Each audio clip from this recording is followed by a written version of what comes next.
A paz do Senhor, tudo bem com vocês? Aqui quem fala é Cíntia Santos. Eu vim aqui trazer mais um vídeo. E hoje eu vim aqui falar um pouco do que eu passei quando eu tive a depressão.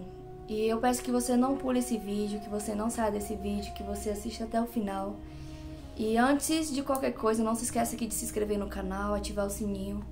Compartilhe esse vídeo para mais pessoas. Talvez tenha alguém aí perto de você que precise ouvir o que eu vou falar aqui.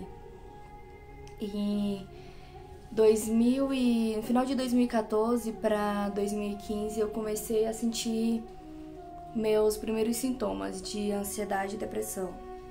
Porém, como eu nunca tinha passado por aquilo e nunca tinha convivido com alguém que tivesse vivido com isso, e a minha família também, logo no início ninguém percebeu o que estava acontecendo comigo.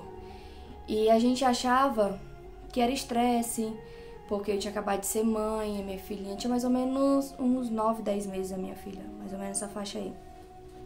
Achava que era o estresse devido uma coisa muito nova ser mãe, era naquele período que a criança chora muito devido aos dentinhos estar nascendo.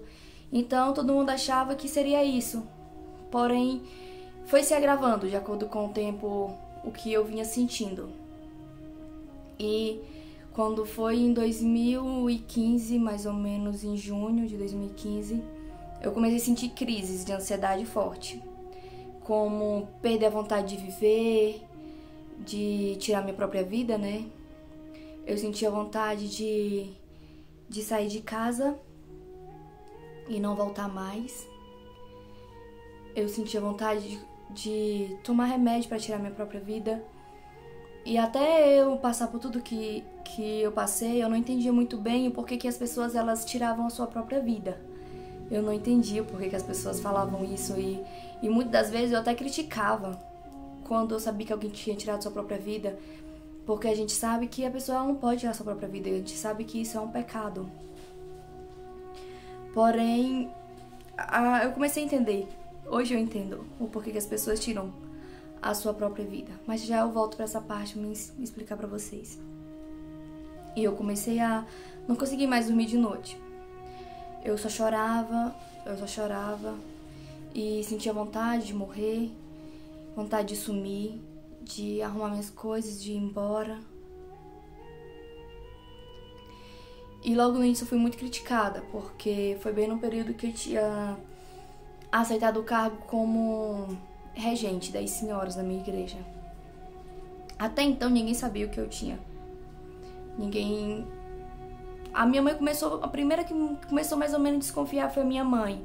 Eu lembro que a assistente social chegou na casa da minha mãe e a minha mãe falou o que estava acontecendo comigo e marcar uma consulta com um psicólogo, psiquiatra e tal, que eu andava muito estressada.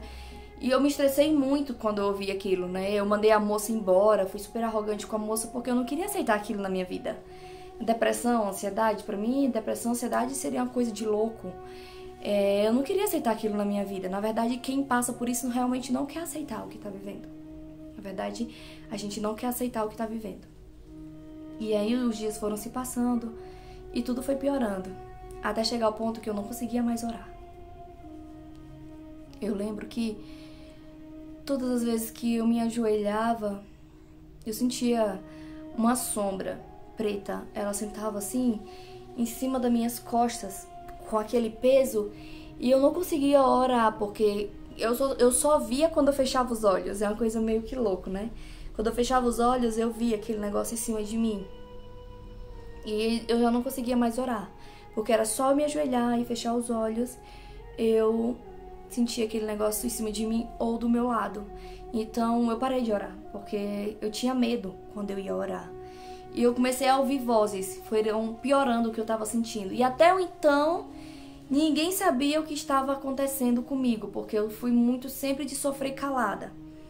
Só que às vezes eu chorava muito, sem motivos. Eu não falava que queria morrer, eu não falava que queria sumir, eu não dizia isso. E isso é o que acontece muitas das vezes. Às vezes as pessoas que estão sofrendo, elas não dizem o que estão sentindo. Elas sofrem sozinhas. Elas sofrem calada porque ela tem medo do preconceito, ela tem medo do que as pessoas vão falar, tem medo se as pessoas vão aceitar. E aí eu comecei a entender o porquê que as pessoas elas tiram sua própria vida. Chega uma hora que a gente não vê mais saída. Que a gente acha que nada mais vai ter jeito.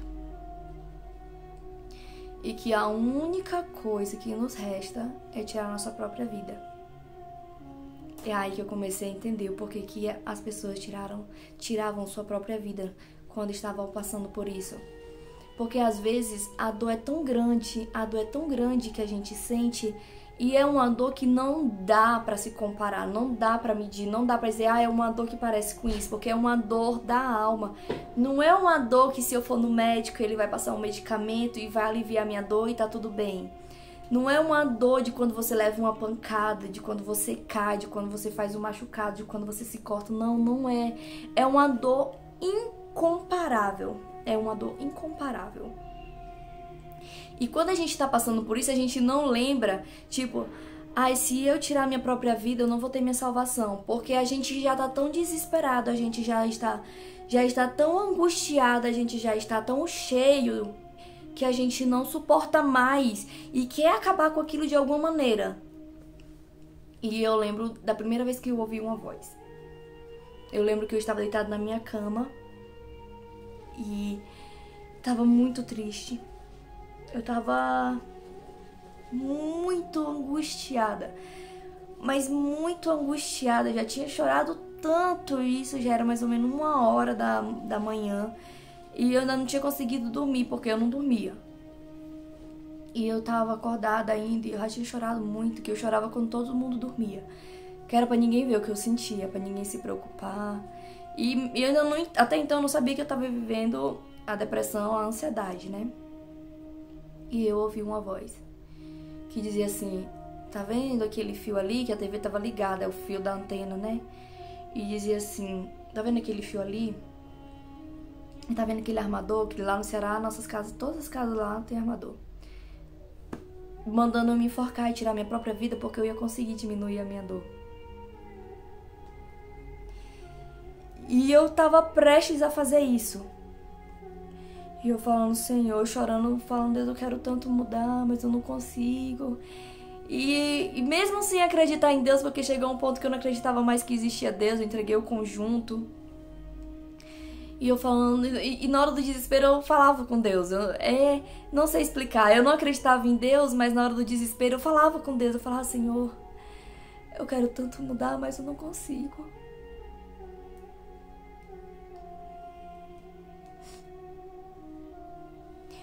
Talvez, você que tá vendo esse vídeo, você está passando pelo mesmo que eu passei. Pedindo a Deus pra mudar porque não tá mais suportando. Pedindo a Deus pra que tudo isso acabe logo porque você não tá mais aguentando. E eu chorava. Falava, Senhor, eu quero tanto mudar, mas eu não consigo, Deus. Senhor, eu quero tanto mudar, mas eu não tenho força, sou tão fraquinha. Eu me sentia tão pequena, mas tão frágil, tão sensível. Me sentia um nada, assim, nada. Eu não sei explicar o que eu sentia. Eu costumo dizer pro meu marido que eu me sentia uma coisa que não tem palavra pra dizer o que eu me sentia. Nada, assim, tão frágil, tão pequena, tão... Não sei dizer pra vocês o que eu me sentia. E aí, nesse período, eu tava morando com a minha mãe. Eu lembro que a minha irmã, a Thalita, me chamou e falou, Cíntia, vem aqui no quarto. Escuta que Deus, esse hino que Deus me deu. E aí o hino dizia assim, às vezes choro, querendo mudar, mas sou fraquinha, eu só sei errar. Só tu sabes do meu coração, acalenta meu choro em tuas mãos e vem me ajudar. Aí Deus te diz, meu filho, te conheço, sei do teu profundo sondo, tua dor. Te digo que mesmo fraquinho, sofrendo com a dor dos espinhos, não desista, pois estou aqui. E aí que eu comecei a chorar, E aí Deus falou com a minha irmã tudo que eu estava passando. Foi a primeira pessoa que Deus revelou o que eu estava passando e que eu precisava de ajuda o mais rápido possível. E aí eu aceitei a ser ajudada. Eu lembro da minha primeira consulta com o psicólogo. Foi a coisa mais constrangedora da minha vida. Eu lembro quando cheguei lá no CAPS e eu vi tantos médicos, professores, advogados, pessoas de diversas profissões, pessoas que eu conheci que eu nunca imaginei que passava por isso. E eu vi que quantas pessoas estão passando por isso e a gente não sabe. Vocês sabiam que o suicídio está em terceiro lugar de mais mortes no Brasil? É a doença que mais mata, em terceiro lugar, que mais mata no Brasil, que ela vence o câncer, que ela vence diabetes, que ela vence diversas outras doenças, diversas outras coisas, que ela tá em terceiro lugar. Você já imaginou que talvez tenha alguém do seu lado que sofre em silêncio e nunca falou nada? É muito difícil quando a gente tá passando porque a gente não quer aceitar o que a gente tá vivendo e a gente quer acabar com tudo. E aí eu comecei a me tratar e aí muitas pessoas começaram a descobrir e a saber o que estava acontecendo na minha vida. Mesmo sem a gente falar, por ser uma cidade pequena, parece que as coisas se espalham muito rápido. E começou os boatos que eu tava com depressão e aquela coisa toda. E aí eu comecei a ter crises piores, porque a gente fica com vergonha. Eu comecei a ter crise e as pessoas que eu achava que fossem me apoiar não me apoiaram, algumas. Não é todo mundo que entende, porque para algumas pessoas a depressão ela é uma frescura. A depressão ela é uma coisa que a gente coloca na cabeça. A depressão é, sei lá, tem gente que acha que a depressão é qualquer coisa, que é uma coisa que não vale nada, mas não faz ideia o que é uma depressão. Eu não desejo a ninguém as dores que eu sentia dentro de mim.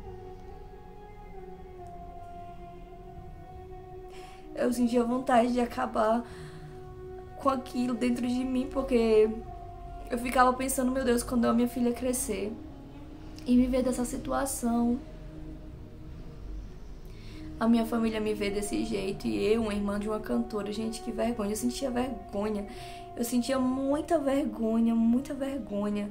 E a sociedade, ela não tem pena da gente, muita gente, a maioria das pessoas, elas apedrejam mesmo, elas jogam pedra mesmo, elas criticam sem dó e sem piedade.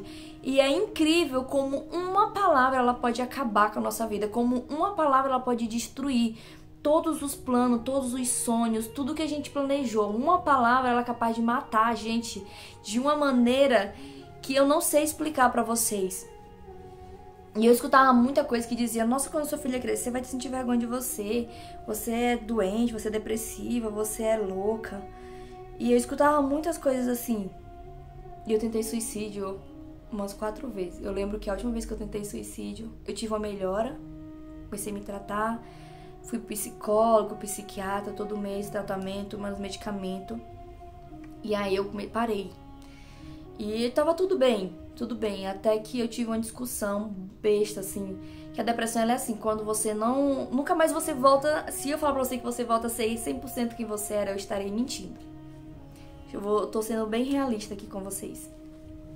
Mas a gente fica muito sensível às coisas da vida, parece que qualquer coisa te abala, parece que qualquer coisa, uma coisa mínima, mexe com a nossa estrutura. E eu lembro que eu tive uma discussão tão besta com meu esposo, e todo mundo tinha saído de casa, minha irmã tinha ido pra igreja, minha mãe tinha ido pro supermercado com a minha filha, com a minha outra irmã, e eu tinha ficado só. E nisso eu tive uma discussão muito boba com meu marido pelo telefone.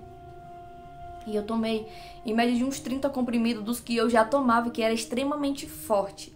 Eu tomei a cartela toda, se não me engano era 30 ou era 40 comprimidos, uns bem pequenininhos.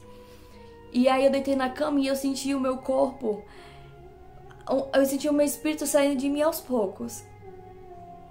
E eu achava que eu não ia mais voltar. E começou a me bater um desespero, assim, que na hora veio como um filme. tudo que eu já tinha vivido, tudo que Deus já tinha feito na minha vida e o quanto a dor que eu ia causar na minha mãe. Porque ela sempre falava assim: Tia, se você tem amor a mim, nunca faça isso. Nunca faça isso. E eu morrendo ali, eu sentia que eu tava morrendo aos poucos. Eu sentia que eu tava morrendo. Eu sentia o meu espírito sair de mim. E eu sentia aquele negócio saindo assim de dentro de mim, o meu espírito. E eu vendo o meu corpo ali, e eu, Senhor, eu vou morrer. Eu sentindo que eu estava morrendo, literalmente, que eu estava morrendo.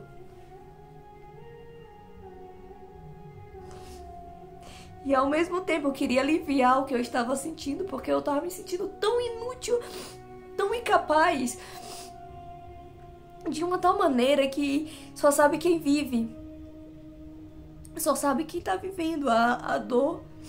A gente não quer fazer, porque a gente sabe que vai causar dores, que a gente sabe que é errado, que a gente não pode. Mas a gente já tá sofrendo tanto que só pensa em acabar o que tá sentindo. Desculpa aí, gente.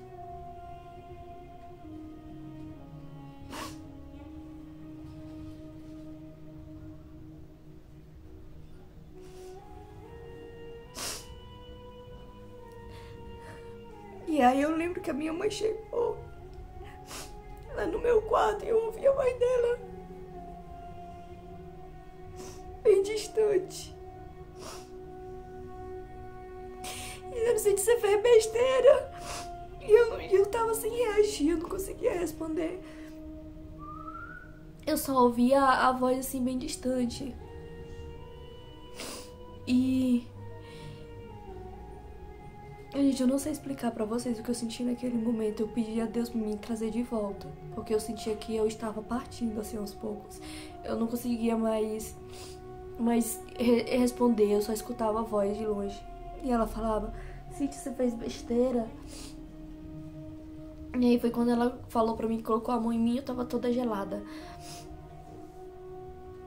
E às vezes acontecem situações na nossa vida que a gente nunca vai entender.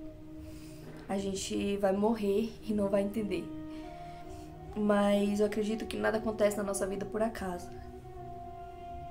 E depois de tudo isso, eu não tive, assim, uma melhora. Eu voltei a tomar os medicamentos e comecei a me cuidar, me tratar novamente. Quando a gente tá passando por tudo isso, a gente sente... Você que tá passando, tenho certeza que você tá me entendendo. Um vazio muito grande dentro da gente. É como se tivesse uma ferida que tivesse comido tudo dentro da gente. Como se a gente só estivesse vivendo de tristeza, de angústia, de mágoa. Tudo de ruim. Não existe nada bom dentro da gente quando a gente tá vivendo isso. E a gente acha que nada mais vai ter jeito. Porque eu tomava 4 tipos de remédio e eu não via melhor. Então eu comecei a entender que o remédio ele não ia resolver meu problema. Eu só dormia à base de remédio fortíssimo, tarja preta. Então eu vi que eu não tinha mais jeito, que não tinha mais solução. Eu já tinha pedido tanto a ajuda a Deus, que chega uma hora na nossa vida que Deus ele se cala. Não é que ele nos abandonou, não é que ele não está mais com a gente, não é que ele não nos escuta mais. Não é isso. Deus ele permite que algumas pessoas elas se afastem, ele permite a gente não ouvir mais a voz dele. Então eu não acreditava mais que existia um Deus na minha vida. Até que chega uma hora que Deus ele aparece na nossa vida e ele prova que está com a gente. E ele está sempre ao nosso lado. Se você está passando por tudo isso, não desista da sua vida. A sua vida, ela é muito valiosa e muito importante para Deus. E pode ter certeza que a sua dor, só quem pode curar é Deus. E que se você tirar a sua própria vida, o seu sofrimento vai acabar aqui na terra, mas depois você vai ser condenado ao inferno, porque a Bíblia ela é bem clara e a Bíblia ela não mente. Então vai ser sofrimento eterno. Não vai ter remédio, não vai ter mais Deus, não vai ter mais ninguém com você. Vai ser um sofrimento eterno. Então não se esqueça disso, que Deus ele pode tirar as dores do nosso coração, porque as feridas que a depressão e que a ansiedade nos causa é somente Deus que pode aliviar. Não é fácil. Se eu falar que foi fácil, eu passei quase 4 anos sofrendo. E somente eu e Deus sabia, porque só sabe quem vive. As pessoas que vivem ao nosso redor, que convivem com a gente, sofrem, e sofrem muito, sim, com certeza. Mas não sabem o que é o sofrimento, não sabe o que é a dor. E se você tem o costume de julgar as pessoas que estão passando por isso e acha que isso é uma frescura, que isso é uma bobagem, que é uma coisa da cabeça, deixa eu te dizer uma coisa. Pensa bem antes de falar qualquer coisa. Se você acha que isso é uma bobagem, fica na sua. Se não vai falar nada que vai contribuir coisas boas, fica calado. Porque se é pra falar, pra destruir mais ainda quem está sofrendo, é melhor não falar. E nem ficar desfazendo, que cada um tem seus problemas, a gente não sabe o que cada um vive. Às vezes você vê alguém que demonstra ser feliz, porque quem me via nunca imaginou que eu tinha uma depressão. Assim como eu nunca imaginei que aquelas pessoas que eu conheci que estavam lá, tinham. Então assim, se você vê as pessoas, às vezes felizes, você não sabe o que ela passa no dia a dia dentro de casa, você não sabe o que ela passa no trabalho, o que ela passa com a sua família, o que ela vive. Algumas pessoas, elas não demonstram que sofrem, assim como eu não demonstrava o que eu sinto. Até hoje eu sou assim, eu não demonstro para as pessoas o que eu tô sentindo, o que eu tô passando. Você sempre vai me ver nas redes sociais sorrindo, alegre, contando coisas boas e palavras positivas. Mas o que acontece no meu dia a dia, dentro da minha casa, por trás das câmeras, por trás das pessoas, e isso, meu particular, só quem sabe é Deus. E assim é a vida de muitas pessoas lá fora. A gente não sabe o que elas estão vivendo, a gente não sabe o que elas estão passando. Então não critique, não aponte. Essas pessoas merecem ser abraçadas e apoiadas, porque não é fácil. E a depressão e a ansiedade é a doença do século, é uma das doenças que mais tem matado pessoas. No Brasil, é morta, no mundo são mortas mais de 14 milhões de pessoas por ano pela depressão. Pessoas que tiram sua própria vida, para vocês entenderem o grau que está isso. E tudo indica que 20% da sociedade no Brasil ou tem depressão ou ainda vai ter. Mas uma grande quantidade já sofre dessa doença e não é fácil se libertar. Não é fácil.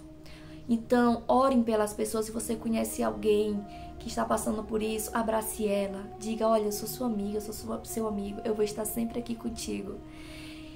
Se você não sabe o que falar, só abrace. Só abrace. Porque um abraço vale muita coisa. Um abraço, ela não resolve o nosso problema, mas ela cura a ferida e naquele momento traz paz e calmaria para a tempestade, para as dores. E eu espero que esse vídeo tenha falado com alguém. Eu peço que vocês não esqueçam de compartilhar. E muito obrigada por assistirem o vídeo até o final. Que Deus abençoe a vida de vocês. É uma longa história, tem muito mais coisas. Mas em uma outra oportunidade eu conto mais outras partes pra vocês, para não ficar um vídeo mais longo do que o que já está, tá bom? Que Deus abençoe a vida de vocês. Não se esquece de se inscrever no canal. E vou deixar aqui no bio o link lá do meu Instagram, da página do Facebook, se vocês quiserem ir lá, curtir. Deus abençoe a minha vida.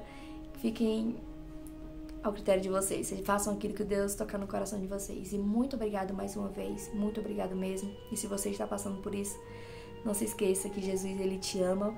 Pagou um preço altíssimo lá na cruz por mim e por você. E que não vale a pena tirar a vida. Às vezes a gente acha que vai resolver nosso problema. Eu digo porque tentei 4 vezes. Mas hoje eu vejo que não é a solução. A solução para os nossos problemas sempre vai ser Deus. Bom, guarde essa palavra no teu coração. Até o próximo vídeo. E Deus te abençoe. Tchau.